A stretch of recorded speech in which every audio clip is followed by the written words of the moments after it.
You got something else after this? How do you do it?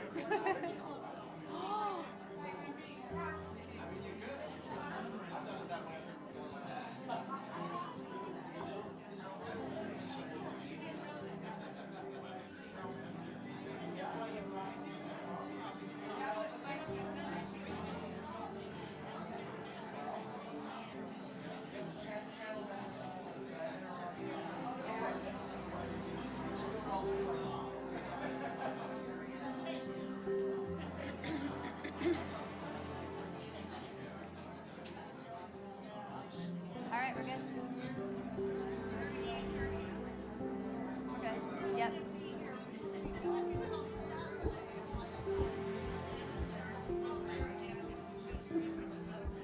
Somebody start. Yes, absolutely, go.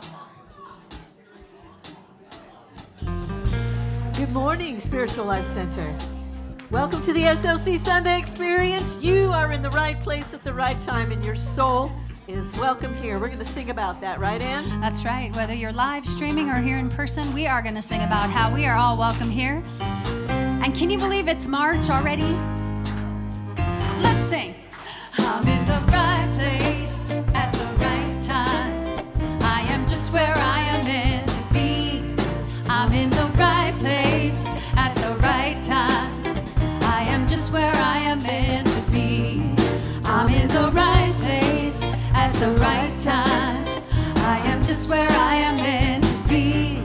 I'm in the right place at the right time. I am just where I am meant to be. Oh my soul is welcome here. Oh my soul is welcome here. I am getting the message loud and clear. My soul is welcome here. Spiritual activism can change politics. It's all James today. I'm in the right place at the right time. I am just where I am meant to be. I'm in the right place at the right time. I am just where I am meant to be. Oh my soul is welcome here. Oh my soul is welcome here. And I am getting the message loud and clear. My soul is welcome. Oh my soul is welcome. Oh my soul is welcome here. Oh my soul is welcome here. I am getting the message loud and clear. My soul is welcome. I'm getting the message. I am getting the message loud and clear. My soul is welcome here. My soul is welcome here. Put your hands together. My soul is welcome. You know that you're welcome here. Yes, you are. Let me hear.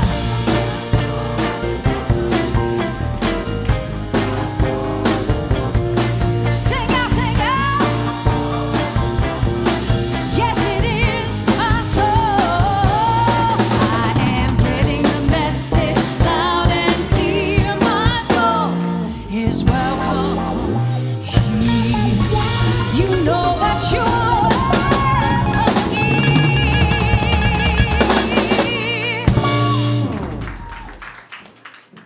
Good morning.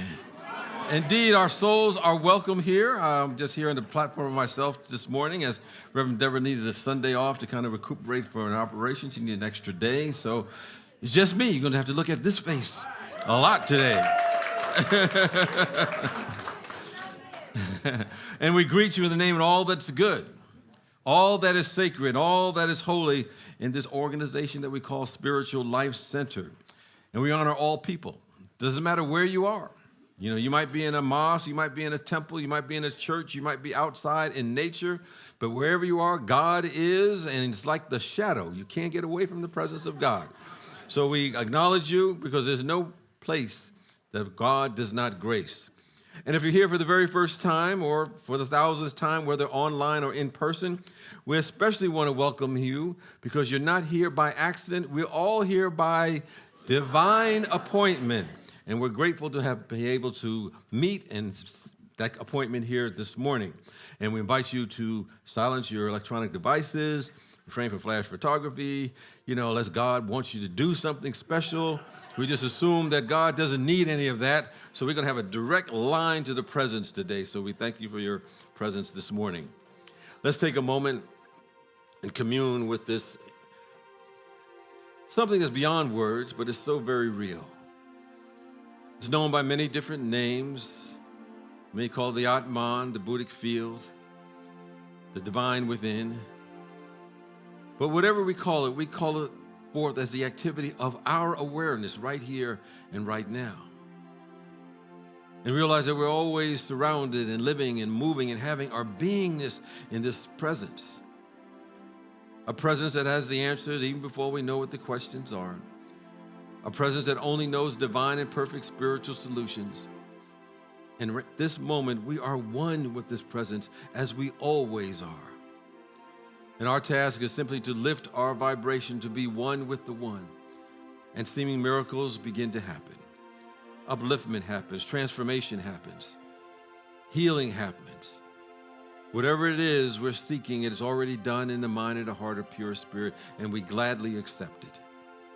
So we go forth knowing this presence is always for us and never can be against us, is guiding us, uplifting us, and leading us to be the very best that we're here to be, to fulfill our divine potential. And we are grateful. And so it is, and so we let it be. Amen. Well, we have a very important purpose here at Spiritual Life Center that's reflected in our mission statement. And I invite you to join in as we affirm it together. To transform lives, to make a positive difference in the world, as we love, serve, and remember. And we carry out that mission as we embody these 5 universal principles to the very best of our ability. Again, let's speak them aloud together. God is absolute good and everywhere present. People are inherently good. Thoughts create our experiences. Prayer and meditation are how we connect with God, and we must take action. Well, one of the things that we do as far as taking action is to honor the principles of Dr. Martin Luther King and Mahatma Gandhi, and I'll share a little bit more about that in my talk. But each year during the season of nonviolence, which is the time between the anniversaries of the transitions of both Dr. King and Mahatma Gandhi, we bring forth a principle that we can embody and utilize in our life, and we have one of our members of our community to share that principle and give their reflections on that. And so this morning we have the one and only Becky McPhee.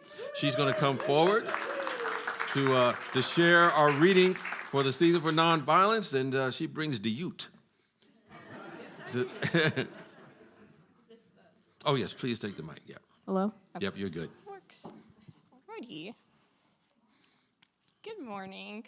Good morning. I forgot my paper. Alrighty.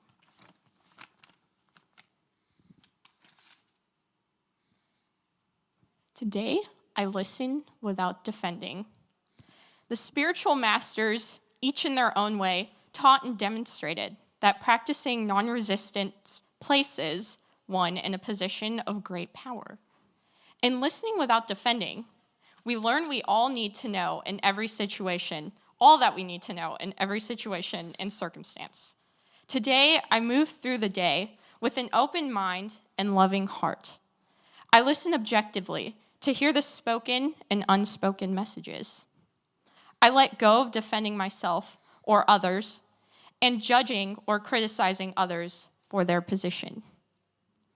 This frees me to accept all information and put it to right us, allowing myself and those around me to continually improve and grow in greatness. In the practice of non-resistance lies my strength. Today, I listen without defending. I was at work one day, just finishing up what I had thought to be a perfectly fine job, when a customer asked me, "Is this your first day?" It was, in fact, not my first day. Far from it, actually. This one brief remark had offended me greatly. I didn't make a big deal out of this misunderstanding, at least not outwardly, but internally, it was a whole nother story. Instead of hearing, "Is this your first day?" I heard, "What is wrong with you? Why can't you do your job right? You can't do anything right because you're completely useless." And the customer is always right. Now, of course, this customer did not say any of this, but that didn't stop me from interpreting it that way. And that was the problem. Instead of listening to this person's innocent words of attempted understanding and compassion, I heard my own negative beliefs about myself and used their words to further cement those beliefs, interpreting their words as an attack. Only the attack was coming from within. When I was showed the list of topics for the season of nonviolence, this particular topic stood out to me. Not only just because all the other topics were taken and crossed out, but because I didn't understand it. I realized that I didn't know how to listen without defending. In arguments with loved ones, disputes with strangers, and in everyday communications, we all have moments where it can be easier to jump to our own conclusions and miss the point of what someone is saying rather than understanding them. But in every one of these situations lies an opportunity to learn and grow. By failing to truly hear what others have to say, we may be shielding ourselves from important truths and missing opportunities to grow into our best selves. In every moment we feel hurt or attacked lies the opportunity to discover and heal the deep-seated wounds that trigger these reactions and prevent us from hearing the truth. This is how we grow. It's when we listen and incorporate different perspectives into our own. The irony in all of this is that when you listen from a place of defense, you aren't actually listening at all. When you listen to a story believing that you already know how it goes, you won't hear the full story. You will only hear your own narrative. So the next time you're listening to someone and finding yourself feeling attacked, like I did, start by disarming your defenses and actually hear them. Thank you. Great job. Great job. Thank you. Gotta have Becky come back more often. Thank you so much. Now, we want to acknowledge anyone who has a birthday in the month of March. Please stand. We're going to give you and sing you happy birthday. March babies. And those online, you stand up too. Happy birthday to ya. Happy birthday to ya. Happy birthday. Happy birthday. Happy birthday. Happy birthday. Happy birthday to ya. Happy birthday to ya. Happy birthday. Happy birthday to ya. And many, many, many more for you. Just to let you know that we're having our Wow Wednesday this Wednesday, as we always do. This week it'll be a birthday bash, but it's also Ash. Oh, I forgot to thank Shirley Brown. She was here at the earlier service. She does the flowers every week. So even though she's not here, let's acknowledge her and appreciate her. And I was speaking to her before in between services. She said she just loves doing it, and you can see the passion comes through every week. It's just a labor of love for her. So we thank her for her flower arrangement that she provides us the first Sunday of each month. And as I mentioned earlier about our Wow Wednesday, is a birthday bash Wednesday this week. Also, it is Ash Wednesday, so we'll have the birthday bash that'll take place between 6 and 7, and then we'll have our Ash Wednesday service between 7 and 8, so we invite you to be part of that experience this Wednesday as we prepare for the Easter season. Also, I've been asked about doing this class a while back, and I'm going to do a class on the book of Revelation and the mysteries and the metaphysical interpretations of that. You know, when people think about that book, it can be a little spooky. If you know a little about all the symbols and the monsters and so forth. But behind that, there is a spiritual lesson that we can apply for our times of going through challenges and difficulties. So we can seekly unravel that and see how we can apply that in our life and the things that are going on in our world today. So it's going to start on March the 12th, and we'll go for 4 weeks after that. And it'll start at 7 and end at 8:30. So we look forward to you being part of that experience when we begin that. Also, we're looking at recruiting new members to our board of trustees. We have several coming off. And so we have Linda Paoli, who's going to come forward and share with you about what that looks like. So welcome, Linda, and thank you for sharing. Go ahead and get yourself.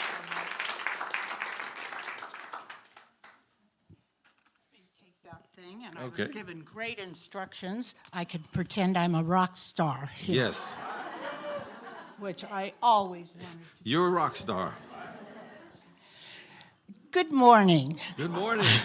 I am the newest member of SLC's Board of Trustees, and I'm very happy to be on the board, and I'm very happy to be here.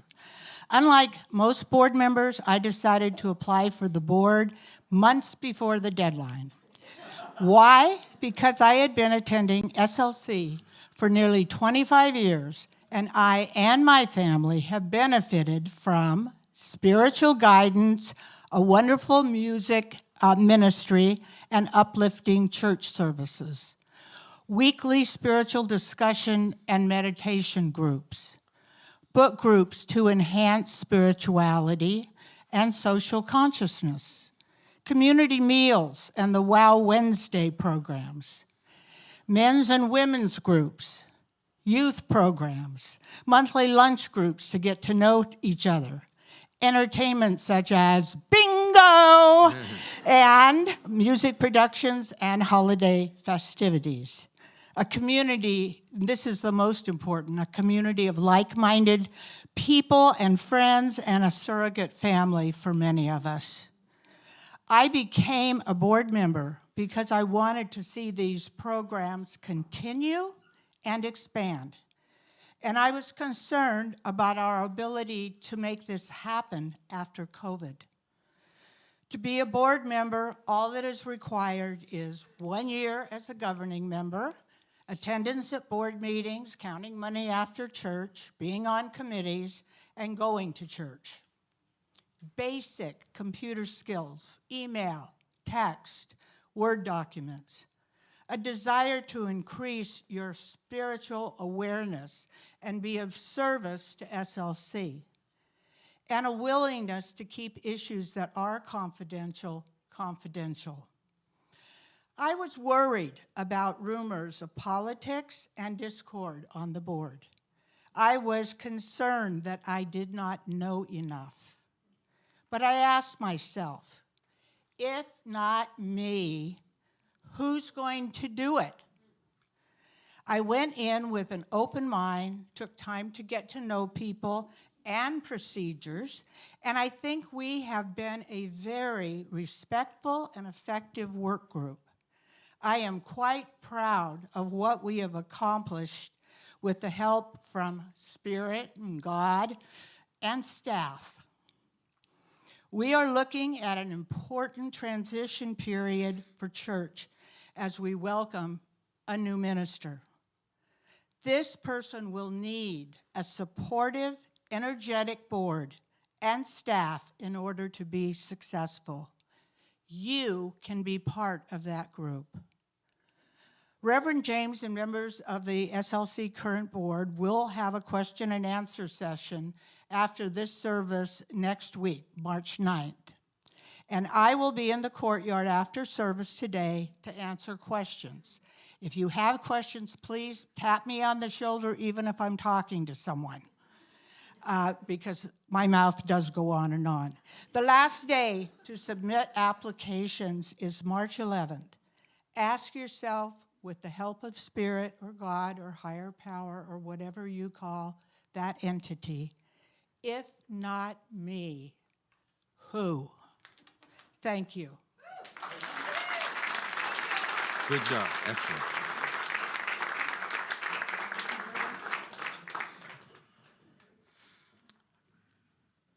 Well, Linda mentioned a number of activities we have at Spiritual Life Center, and one of the things that's coming up is our 50-50 raffle.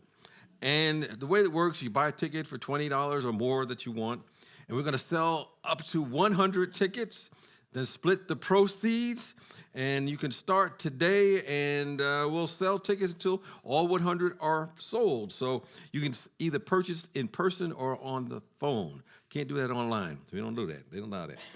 But anyway, you can do that and get a ticket at, you can go to the hub and get more information about that. And speaking of bingo, we're having the Lucky Charm bingo on March the 14th, and that's going to take place from 7 to 8:30 p.m., and you can register online, or you can go to the hub and get more information and register there as well. So we look forward to those who would like to participate in bingo. It's always a lot of fun, and it's a great opportunity to connect with people, outside of the normal ways that you may connect with them. Also, I'm going to invite Sally. There she goes, right in front of me. The Community Action Team. She has an announcement to make and give us an update of what's happening with the Community Action Team. Okay. I'm wearing birds, but the Community Action Team is cat, but they get along, okay? So it's all right. And RJ told me that this morning I gave too many details about this. So here's the fine line here a little bit. 27th of March, the Community Action Team is going to partner with the Family Transitional Housing Program. It's out in Mather. And this is housing for families that have kids who are homeless. And they can spend about a year there getting their stuff together so that they can get back into regular housing. So they do all their program and everything. The kids are in school all day and everything. But that organization has a party once a month for the kids. Gosh, a party for kids. Doesn't that sound great? I think it is. So, and it honors the birthday partiers for that month. But all the kids get to come, and they all get a little treat bag. What do they call those things? This is swag bag. There we go. Okay, so thank you.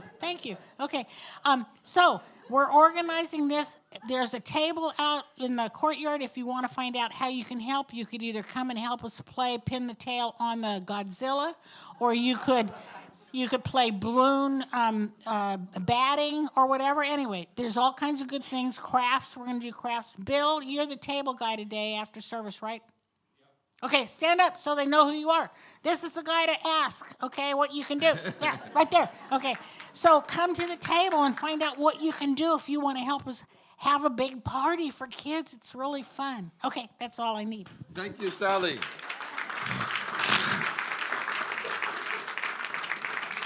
Thank you, Bill, for reporting to duty.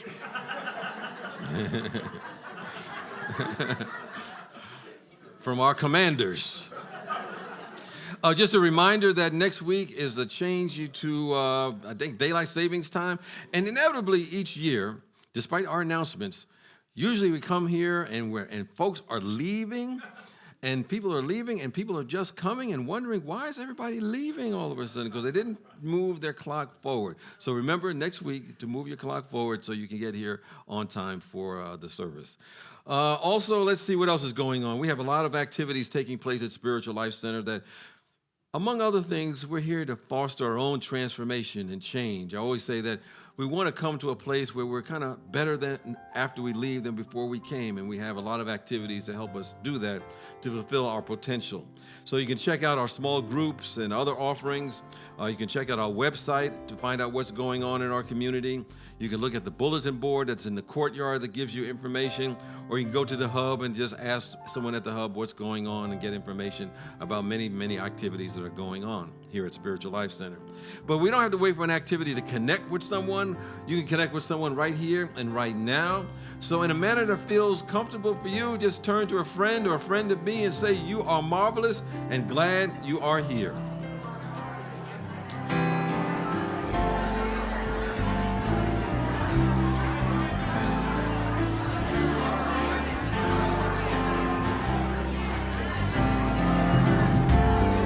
You're welcome. Thank you.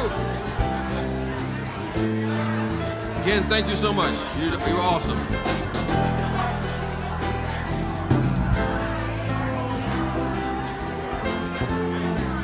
You're marvelous. Marvelous. marvelous. You're absolutely marvelous.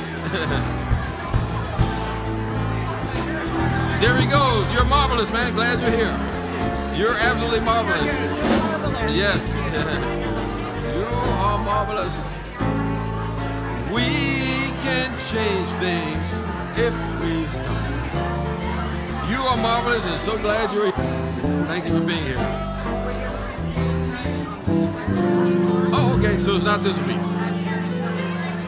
At your house? Okay. Where are you? And we invite you to take all that good energy from greeting each other and join us in singing our group song, Use Me, by Rickie Byars.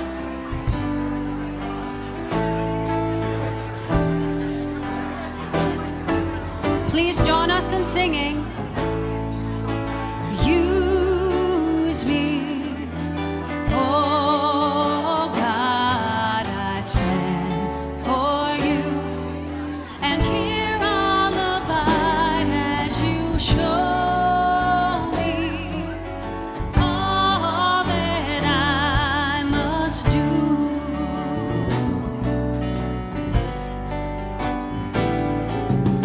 I used to think that God was the sun, God is the sun, but God's so much more than the earth and the stars, or all of creation.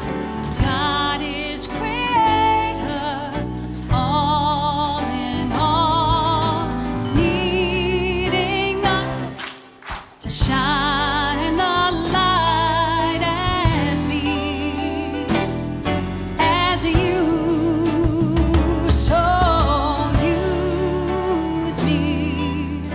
Oh God, I stand for you, and here I'll abide as you show me all that I must do.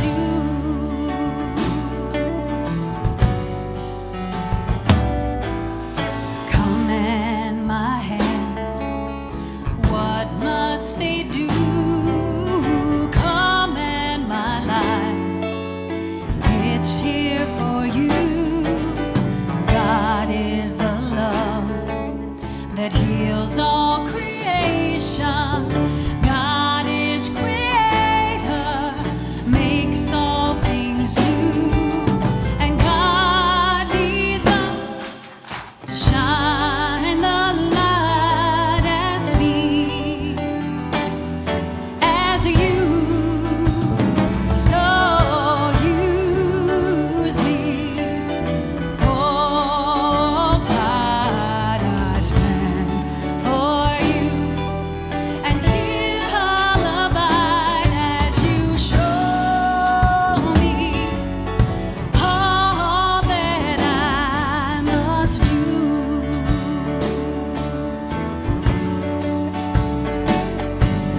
And God needs us to shine the light, and God needs us to shine the light, and God needs us to shine the light as me, as you so use me.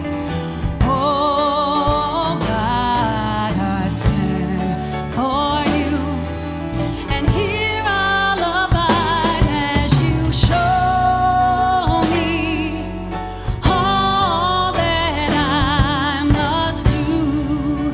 Show me all that I must do. Show me all that I must do. Give yourselves a hand and please be seated.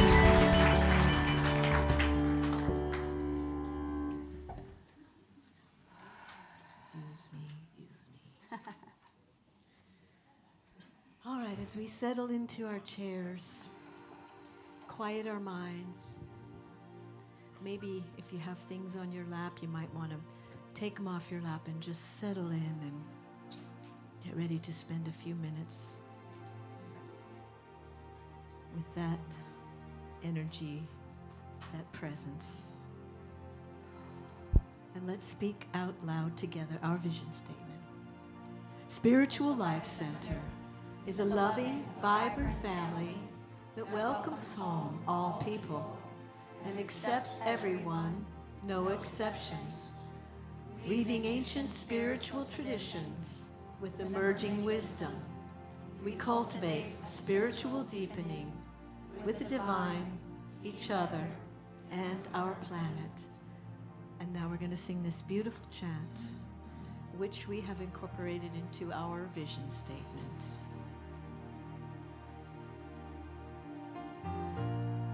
Why have we come to earth? Do you remember? To love, to serve, to remember what? To love, to serve, to remember. Please join us in singing. Why have we come to earth? Do you remember? Why have we taken birth? Why have we come to love, serve and remember? To love, serve and remember. Why have we come to earth? Do you remember? Do you remember? Why have we taken birth? Why have we come? Why have we come to love? To love, serve and remember. To love, serve and remember. To love, serve and remember. To love, serve and remember. To love, serve and remember. To love, serve and remember.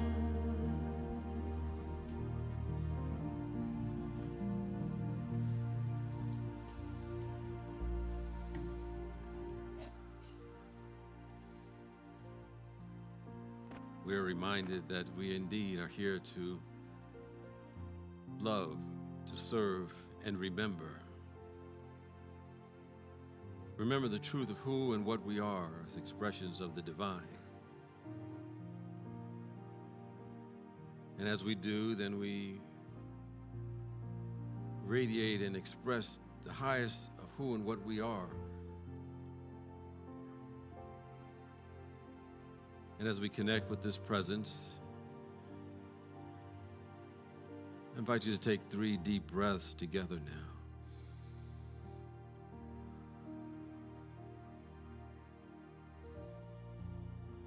And know that with each breath, you are getting closer to that divine, creative something we call God.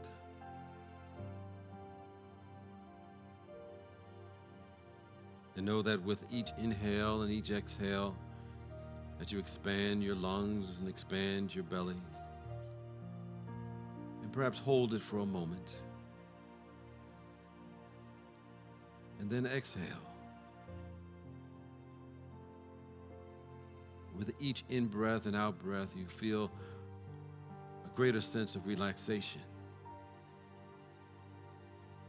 Relaxing your mind, relaxing your body.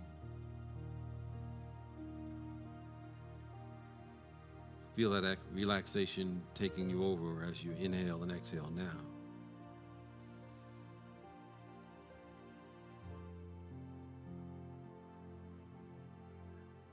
As you take in and release the breath, you know there's a great power moving through you. It's the foundation of life itself. And soak it all in.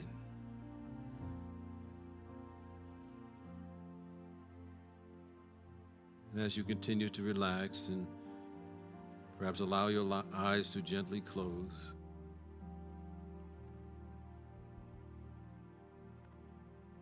take your sense of vision away.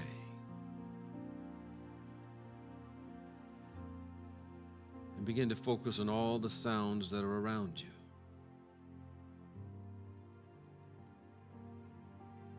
And declare that these sounds to be good and very good.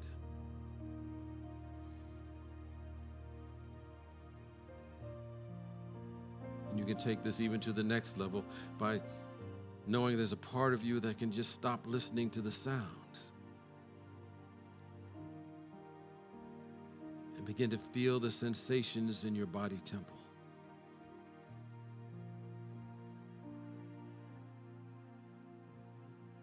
What are your fingertips touching and how are they feeling?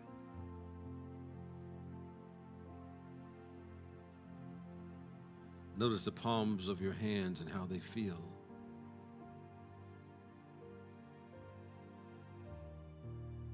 What are your feet touching?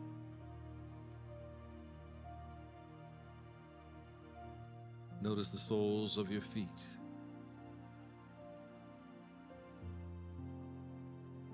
Become aware of your head and notice how your scalp feels even.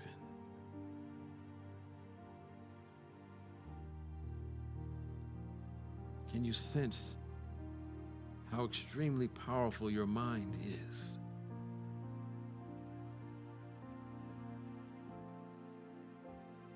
Can you sense how big and expansive your mind can be?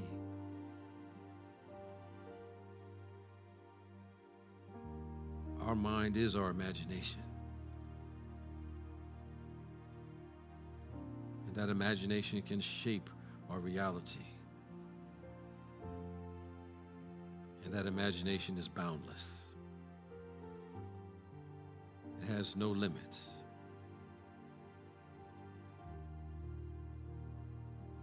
So you can literally use the great power of your creative imagination to experience the quantum dimensions, those parts of us that we don't sense normally, but are always there.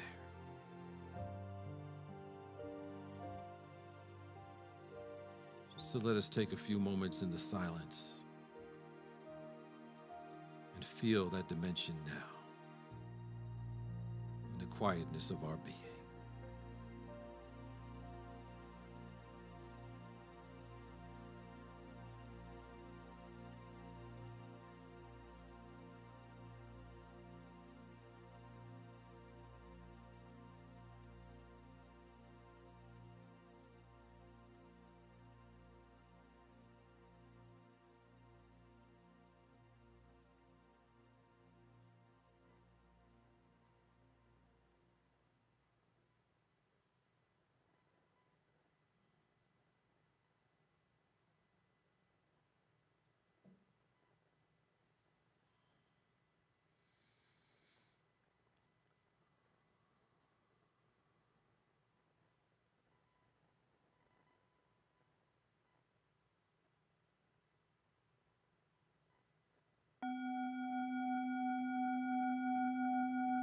This presence is your spirit. It is your higher self that you're seeking to love, serve, and remember.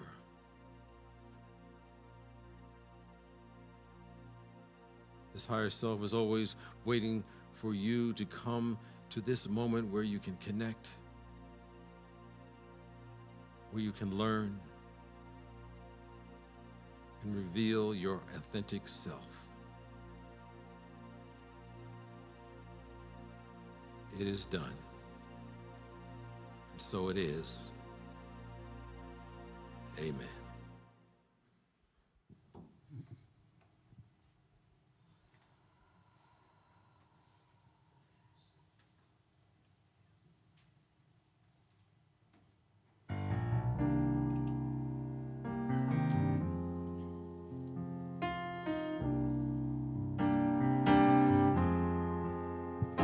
Just 11 from 100, roughly 1 from every 10. Take an egg out from a dozen. Take the state of West Virginia. See, you got it wrong. It's not so hard. It's not some big event. To change the course of history takes 11%.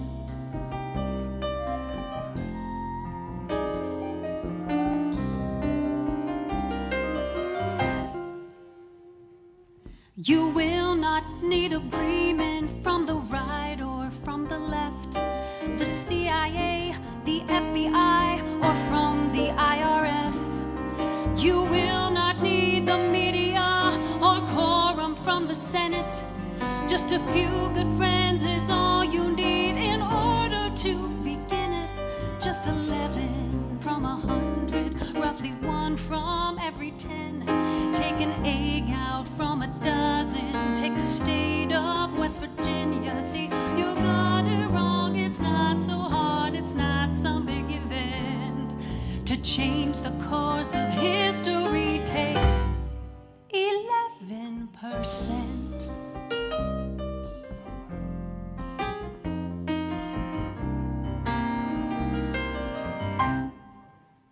You see, we look to other folk to be the change we want to see. We look to CNN, to ABC, to Fox and NBC. Our lazy boy supports us in our social victimhood, when it only takes a few good folk to do the world some good. Just 11 from 100, roughly 1 from every 10. Take an egg out from a dozen. Take the state of West Virginia. See, you got it wrong. It's not so hard. It's not some big event. To change the course of history takes 11%. Will you be counted among this fold? Will you stand up? Will you be bold? Just 11 from 100, roughly 1 from every 10. Take an egg out from a dozen. Take the state of West Virginia. See, you got it wrong. It's not so hard. It's not some big event.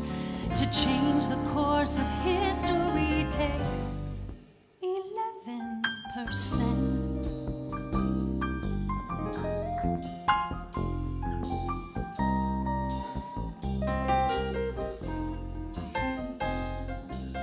There's a statement that says, wherever 2 or more gathered together, or 11% for that matter,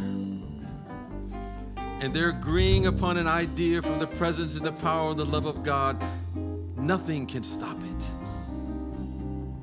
There's something that we know as soul power that is more powerful than the circumstances that we ever face in our life. And we can change our world when we have those 11% or more come together to hold on to a divine idea. And there's a divine idea of how we can be on this planet, in our community, in our world, in our government. And when we have enough people who agree to that idea and make the activity of their awareness, transformation begins to happen. Upliftment begins to happen. We begin to manifest the truth of who and what we are as expressions of the divine. So we come together knowing that on a soul level, we are already interconnected. It's only in our minds is there a sense of separation, but when that comes together, then we know we can move from where we are to where we can be. When we are seen at our highest and our best, this is our commission, charge, and why we are here. To let God be God in us. To make the qualities of this presence the activity of our awareness in thought, word, and deed. And as we begin to do that and we hit that 2 or more, 11%, then we anchor on earth the heaven that exists in our minds and our hearts already. It is already done in the mind and heart of pure spirit. It is waiting for a group of people to come together to raise their vibration to be one with the one. And we see miracles begin to happen in our life and in our world. This is why we are here, and nothing can stop that when we come together and have that 11%. Thank you, Divine Spirit. Amen.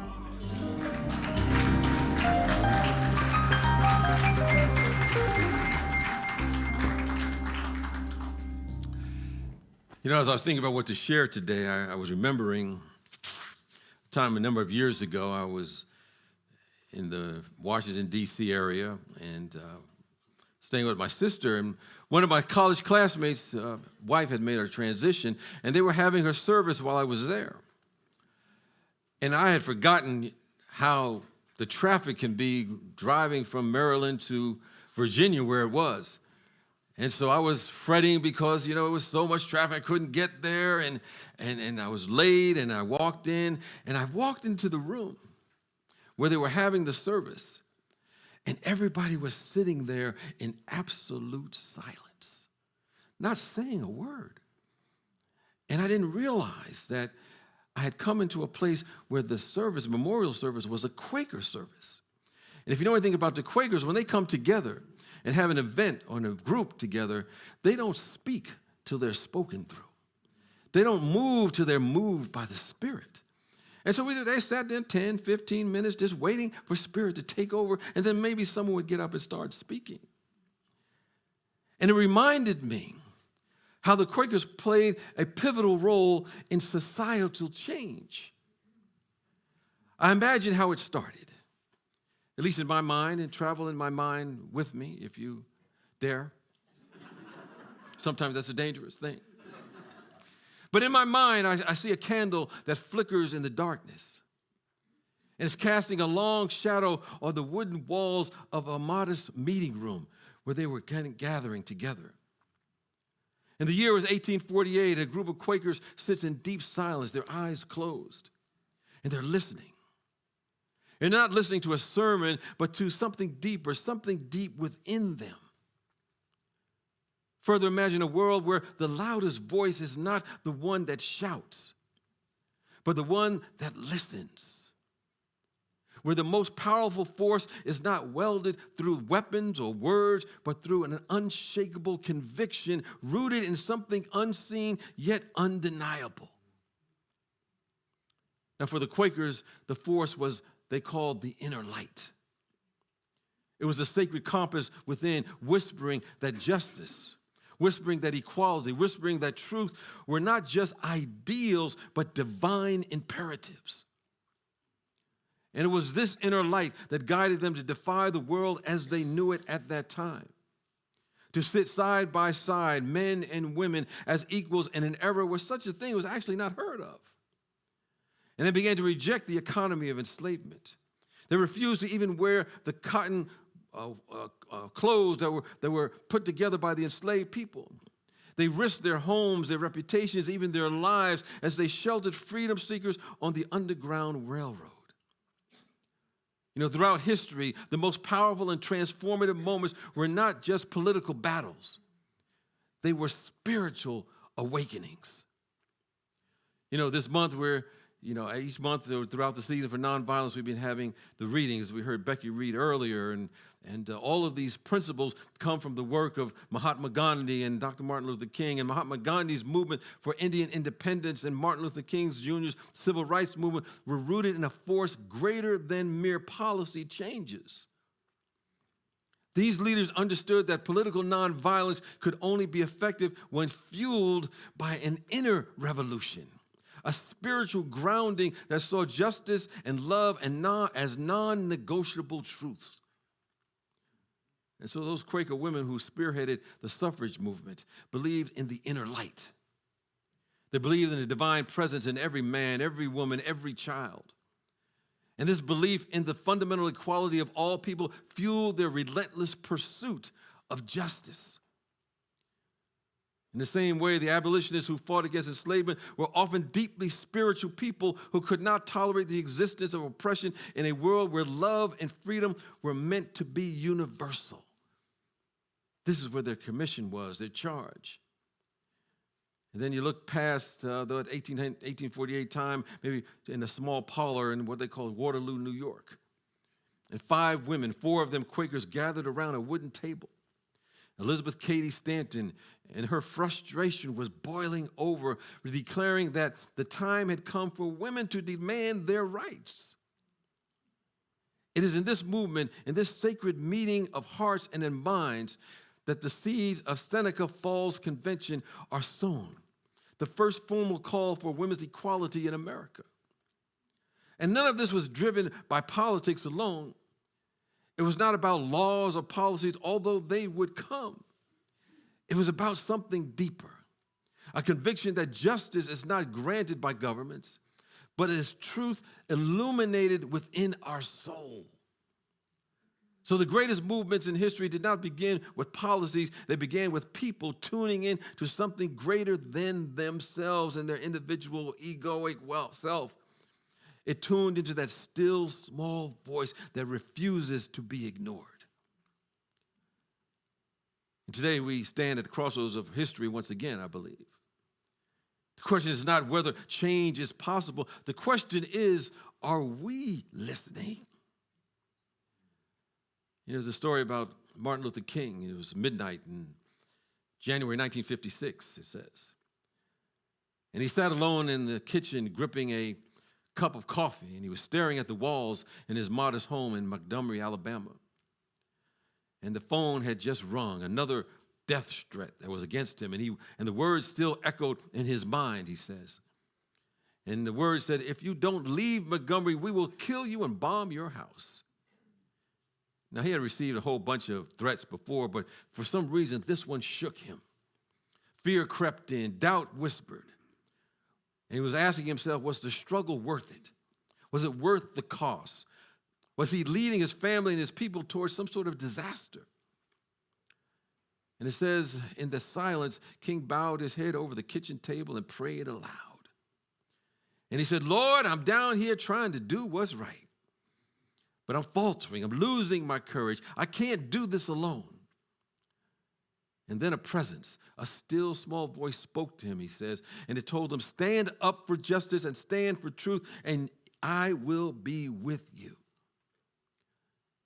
In that moment, King felt something shift. The fear that had gripped him loosened its hold. The fire that was within him that was nearly extinguished blazed anew. And from that night forward, he never wavered in his mission. And a few days later, his house was indeed bombed while he was speaking at a church. But when he returned, he stood before a crowd of young, angry men ready to retaliate, and he stopped them with these words. And I can understand why they were angry and upset, because when those situations were taking place, I've had those experiences where you want to kick butt, take names, make somebody pay for what they have done. That's the egoic part of us. It's not the spiritual part. But he said to them, we must meet hate with love. And love is the only force capable of transforming an enemy into a friend. And that night in the kitchen was a spiritual awakening for him. And it fueled a movement that would change the course of history. You know, we go through different seasons in our own history, maybe in our own lives, in our society, in our world. I think we're in a season of history in which great change is at our doorstep. And as I thought about that great change at our doorstep, I always go back to that chapter written by Emily Cady in her book, Lessons in Truth. And my interpretation is when she says that, you know, whenever we begin to move from one stage of our development to another stage of our development, we're trying to evolve ourselves to something higher, then everything unlike that starts swooshing in, trying to destroy us from getting there. There's a lot of upset. There's a lot of dishevelment. There's a lot of challenges that are going on whenever we go through that process. You know, I've spoken to a few friends and colleagues who feel a sense of anxiousness, feel despair, even helplessness, and believe that we're at a crossroads that needs a revolution. And I think we do need a revolution, but it's a spiritual revolution rather than a physical one. Throughout history, the most powerful and transformative movements were not just political battles, they were spiritual awakenings. Something within us was awakened. Mahatma Gandhi's movement for Indian independence and Martin Luther King's civil rights movement were rooted in a force much greater than mere policy. These leaders understood that political nonviolence could only be effective when fueled by an inner spiritual revolution, an inner transformation, a change in values, a spiritual grounding that saw justice and love as non-negotiable truths. And so those Quaker women understood the origins of that force when they spearheaded the suffrage movement. They believed in the inner light, the divine presence in every man, woman, and child, the belief that the fundamental equality of all people fueled their relentless pursuit of justice. In the same way, abolitionists who fought against enslavement were deeply spiritual people who could not tolerate the existence of oppression in a world where love and freedom were meant to be for everyone. You know the story about Mahatma Gandhi back in 1930. He stepped out of his ashram in India. He was barefoot, staff in hand. He was leading a handful of followers toward the Arabian Sea. And their goal is simply to defy the colony of Britain salt laws, but not with violence, not with rebellion, but through an act of pure spiritual resistance. And so for 24 days, they walked 240 miles in the scorching sun, and by the time they reached the sea, thousands had joined. I think that was a little bit more than their 11%. They had more than that. And they said that Gandhi bent down and scooped up a handful of salt, and he lifted it to the sky, and a single act shattered the British authority. But it was not about the salt. It was about dignity. It was about self-reliance. It was about the moral force of refusing to bow to injustice. And it says that soon millions of people across India followed, making and selling their own salt. And the British arrested about 60, 70,000 people, including Gandhi, but the movement could not be stopped. And the British controlled India's military and their government, but they could not control the spirit of a people awakened to their own power. We have the power. And Gandhi's spiritual activism, rooted in nonviolence, rooted in truth and inner discipline, did what no army could do. It made an empire crumble. We may think that we do not have enough power to change things in our world, but when two or more come together, or that 11%, we can do absolutely anything. You know, sometimes we look at the state of affairs and feel that traditional politics alone will not save us. It won't. We see laws passed and repealed, leaders come and they go, but the deeper issues of division and greed and injustice remain. This is because conventional politics treats the symptoms, but not the cause, not the root cause. And to create a lasting shift, we must engage in an internal transformation, creating our own hearts, or clearing, I should say, our own hearts of any hatred or animus or fear and cynicism so we can be vessels for real change. That we can be, as we sang the song, God needs us to shine His light. We are here to be the vessels for that to happen. And of course, this is not passive. Dr. King stated, please do not mistake our material passivity for weakness. We are spiritually active. Spiritual activism does not mean disengaging from the world, but rather engaging from a higher place, from a higher point of view.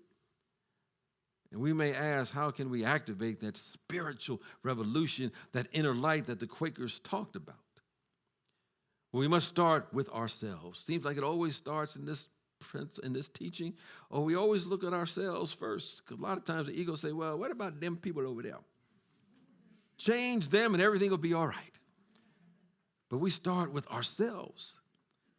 So I want to leave some practical steps that we can do to have that transformation for whatever that may be. There's an interesting thing about in unity, we always say that, you come here, you have your transformation, then you take it outside for whatever cause that you believe in. And there are times when you got to say, there's some causes that just come directly from spirit and that we all ought to believe in. But we have to start with that one thing. We must cultivate our own inner peace. It might start with prayer. It might start with meditation. It might start with personal reflection. But it's crucial to nurture a sense of inner calm so that our actions come from that calm place, from love and not fear. We have to be able to, as I say, keep our heads while everybody else is losing theirs. We have to be centered so we can begin to guide it by this presence when everybody else is kind of going crazy, feeling a sense of anxiety and woe is me. So we have to be careful that we first center ourselves. And then we have to be aware. We have to educate ourselves. There was somebody who said that they love the uneducated. Well, I don't think we should love the uneducated. We need to educate ourselves. We need to read the works of Gandhi and King and study history. History may not repeat itself, but it sure rhymes. We must understand that change is possible because it has been achieved before, often against even the greatest odds that we may have faced. If somebody else has done it, then we can do it because everything that they went down with, we have within ourselves and even more. And then number 3, refuse to demonize others. When we had the reader for the Seed of Nonviolence earlier, she mentioned the idea that sometimes we turn other people into Disney, demons. It'll come to me. There was something like that. The evil characters are like a Disney character. We make them objects. And it's not like ignoring injustice, but it's about fighting it in a way that does not contribute to further division. What I've come to realize over time, that oftentimes when we think we're sending out negative energy to someone, we keep the original energy. As I say, they get the carbon copy. We keep the original. We don't want to be sending out stuff that it's going to internalize within ourselves.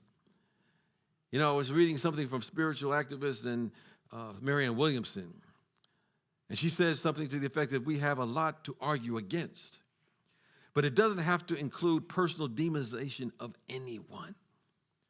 Because if we do that, then we're just contributing to the madness. We're adding more to the fire. And then, number 4, engage in meaningful activism.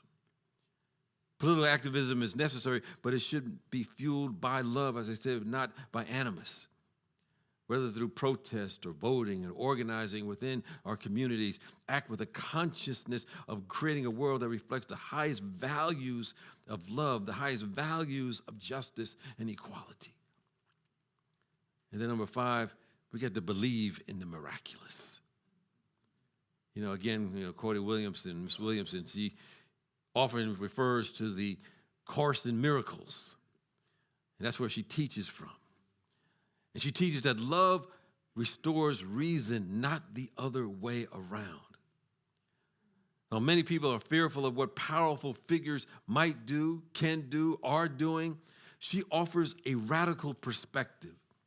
She says, just wait and see what love can do. The Quakers didn't believe in grandstanding or political power, but they believed in something stronger. They believed in the inner light, the divine presence within each person. And that conviction made them some of the most fierce abolitionists in America. I think inspired spiritual activism is about what one stands for, not what one is against. Ernest Holmes, who is the founder of the religious science, also known as Centers for Spiritual Living, he said something to the effect, wouldn't it be wonderful if a group of people who arrived on earth that were for something and against nothing? Which is the reason that when Mother Teresa was quoted, when someone asked her, when why she did not participate in anti-war demonstrations, she said in her response, when there is a peace rally, I will be there. Same cause, different perspective, different energy that you bring. She found what she was for. So often we may go through our course of our day and we can articulate so easily what is it that we are against? What is it that we do not want? And if someone were maybe to ask, well, what's your heart desire? James, sometimes I might stammer and say, and not know necessarily what Spirit is calling us to do, why we are on this planet. So wouldn't it be wonderful if a group of people arrived on earth or lived on earth that were for something? They were for peace. They were for love. They were for joy. They were for communion. They were for fellowship. They were for cooperation, imbuing beauty, and allowing the sacred song of our soul to be released. Wouldn't it be wonderful for a group of people who arrived on earth who were for something and against nothing? Where their energy, where their vitality, where their vision and their focus was literally about building something, about revealing the kingdom of God. As we sang earlier, God needs us to shine God's light. We are the way that God gets around in this dimension. And that group of people is right here and right now. We are the ones we are looking for, who will do what is right, who will do what is grateful, who will do what is gracious and loving within our power that is rooted in spiritual principle that is about compassion and service and generosity. So that we bring individuals in our life into a whole other conversation, because our world is created by the conversations that we have. And if we can begin to do that, then perhaps we will see the news. Instead of learning about division and us versus them, we'll begin to read about how we are one in the Spirit. And the appearance of separation is something that we have made up in our own minds. And what's springing up are cells of prayer and cooperative living. Instead of reading about people being called up to prepare for battle, we hear people being called up to hold the high possibilities of humankind.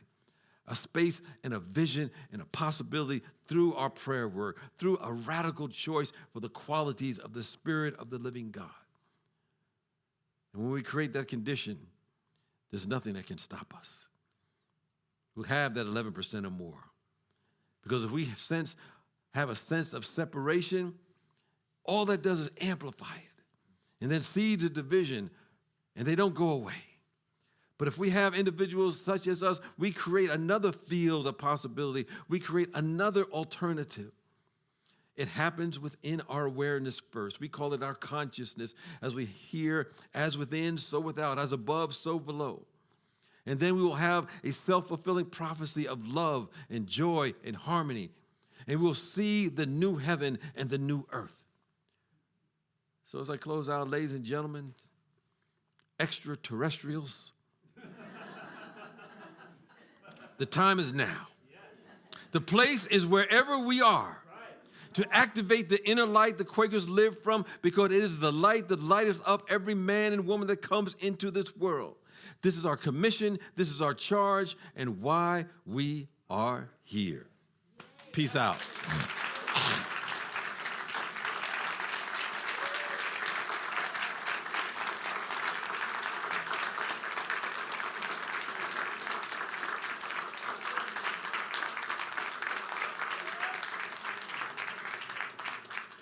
Next week, I'll be back and talking about the sacred art of critical thinking. I think in this day and age when there's so much disinformation going out, flying left and right, that we have to be able to think critically in order to break through and have the truth come forward for us. And I'm going to affirm that we'll have Reverend Deborah back next week to do the meditation.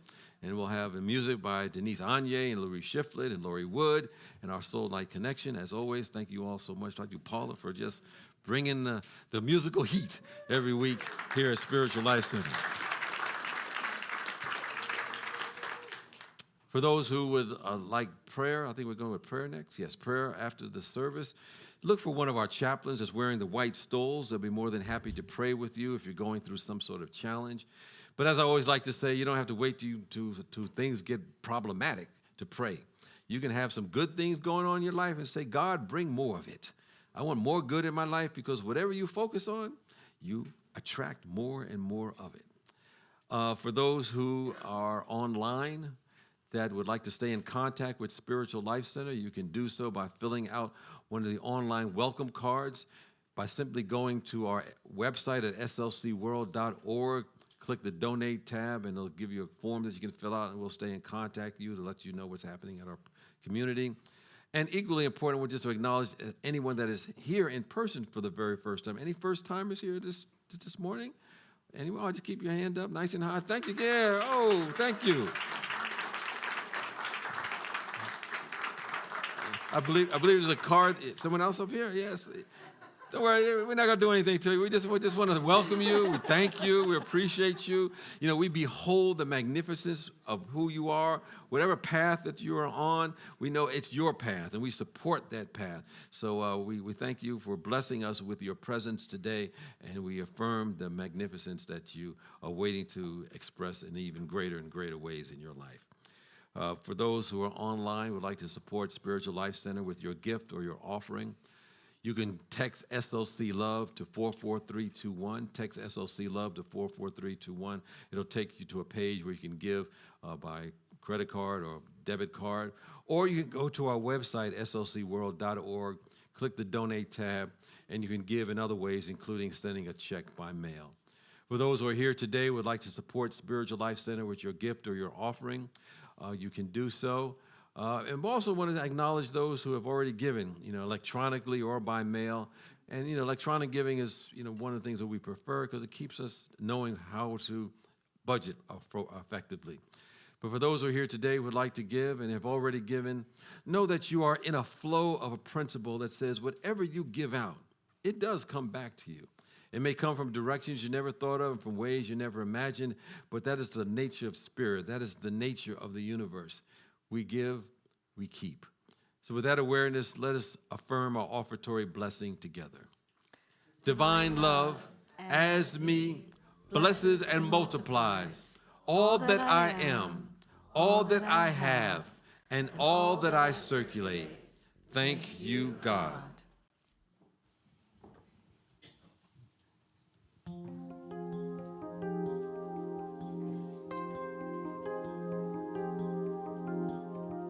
If I could tell the world just one thing, it would be that we're all okay. And not to worry, 'cause worry is wasteful and useless in times like these. I won't be made useless. I won't be idle with despair. I will gather myself around my faith, for light does the darkness most fear. So small, I know, but they're not yours, they are my own. But they're not yours, they are my own, and I am never broken.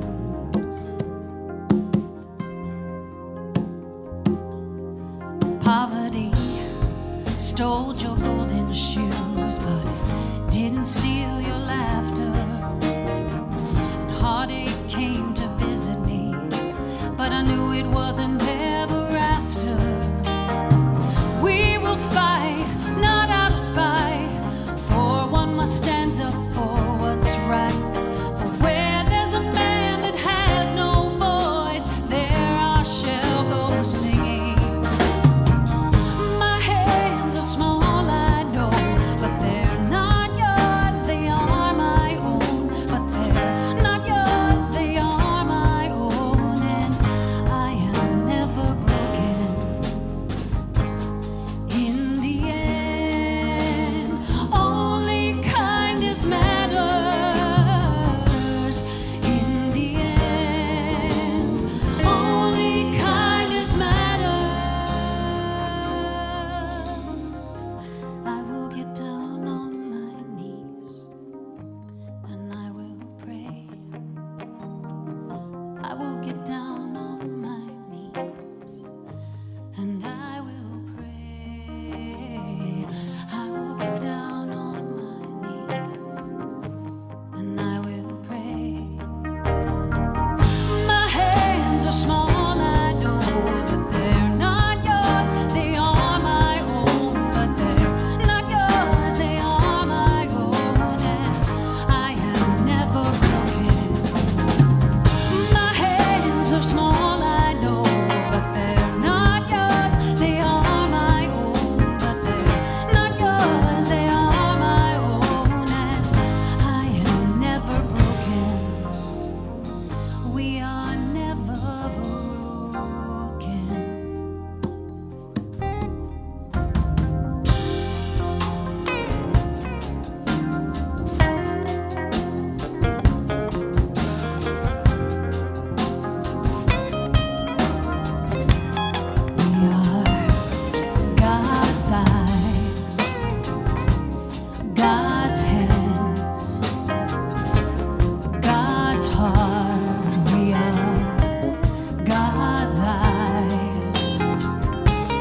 We are God's hands, God's eyes, God's heart. And we take that in and feel it within the depths of our soul. We start by blessing those who have blessed us with their gifts and offerings today or any other time throughout the week. Knowing they're providing a place for those who are seeking to grow and develop and unfold and fulfill their highest potential. For this is why we are here, to really bring forth the highest and best within us to make a difference not only in our lives, but in also the world in which we live. And all of us have something to contribute.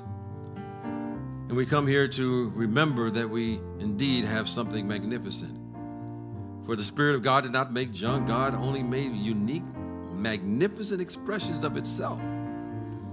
So as we fulfill that divine potential that is within us, we all are lifted up. Because whenever one is lifted up, because we're connected on that spiritual level, that soul level, we all are lifted up. So we're grateful for those who are supporting a community for us to uplift and be uplifted. We bless those who have left their prayers in the prayer box today or throughout the week. For we're reminded that we all have challenges and bumps in the road that on a human level, we may not be able to figure it out. And in those moments, we release and let go and lean on a presence and rest assured that this presence has a divine and perfect answer for us. Because we know that it says in that scriptural reference, before they call, I've already answered you. For this spiritual presence only knows divine and perfect spiritual solutions. And no matter what it may appear to be to the human mind, to human eyes, there is a solution that Spirit has in store for us. It may not be what we think, but God only deals with spiritual solutions. So no matter what we may be going through or growing through, there may be a healing challenge that we have, a relationship challenge, a prosperity challenge. No matter what may be, the presence of God has the right and perfect answer to uplift everyone. And our job is to lift ourselves to be one with the one and see the seeming miracles begin to take place in ways we never possibly could have imagined.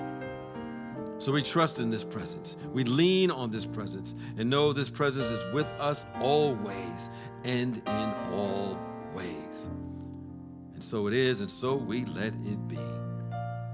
Amen. I invite you to join as we affirm our prayer for protection. The light of God surrounds us. I am the light of God. The love of God enfolds us. I am the love of God. The power of God protects us. I am the power of God. The presence of God watches over us. I am the presence of God. Wherever we are, God is, I am, and all is well. Let's sing our peace song.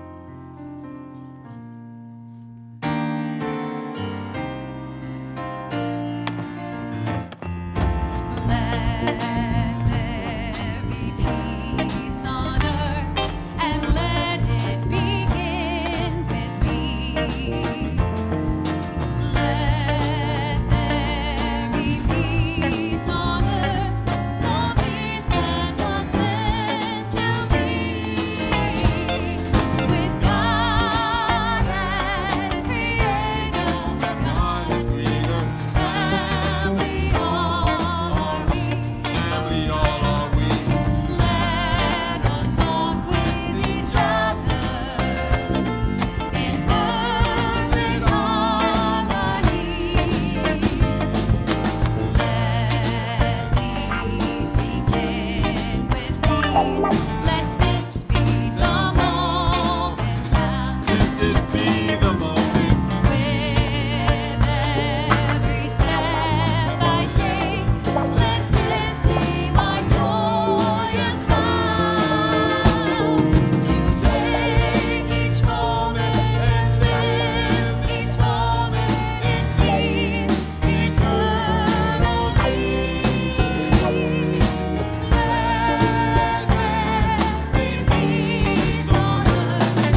Peace and blessings. Have a great week. Let your inner light shine and hang around for some post-service music, a tribute to Roberta Flack.